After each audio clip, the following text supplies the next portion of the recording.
ঘৃণা হওয়াটাই স্বাভাবিক না?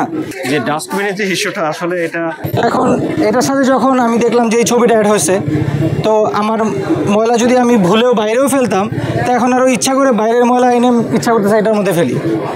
তো খুব ভালো লাগতেছে, এটা একটা পারফেক্ট একটা ইয়ে দিচ্ছে আমাদের ভাইরা, ছাত্র ভাইরা। তো একেবারে আমাদের চেতনা, বর্তমান যে চেতনা সেটা সাথে পারফেক্টলি যাচ্ছে। ঘৃণা হওয়াটাই স্বাভাবিক না?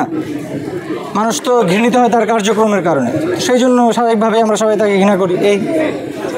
আরো উদ্যোগ গ্রহণ করা উচিত। অবশ্যই সব জায়গায় এটা রাখা উচিত, এই ধরনের ময়লা ডাস্টবিন সব জায়গায় রাখা উচিত। এটা হচ্ছে গিয়ে আমাদের চেতনাকে ধরে রাখার জন্য হচ্ছে এটা রাখা উচিত।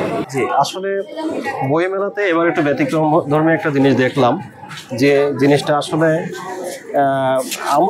আমার দেখা মতে যে ডাস্টবিনের যে ইস্যুটা আসলে এটা একটা মানুষের অবস্থানটা কোথায় যেতে পারে, হ্যাঁ, কোথায় গেছে তার বাস্তব পরিমাণ জিনিসটা আমরা দেখতে পাচ্ছি। এটা আসলে এর থেকে মানুষের শিক্ষা নেওয়া উচিত যে আজকে যে রাজা তার ক্ষমতায় আছে, অনেক কিছু করার ক্ষমতায় আছে, কিন্তু সে আসলে যে তার আগামী দিন তার অবস্থান কোথায় কি হবে, এই জিনিসটা থেকে শিক্ষা নেওয়া উচিত। দেশের প্রত্যেকটা শাসক যারা ক্ষমতা আসবেন এবং যারা আছেন তাদেরও এ থেকে শিক্ষা নেওয়া উচিত।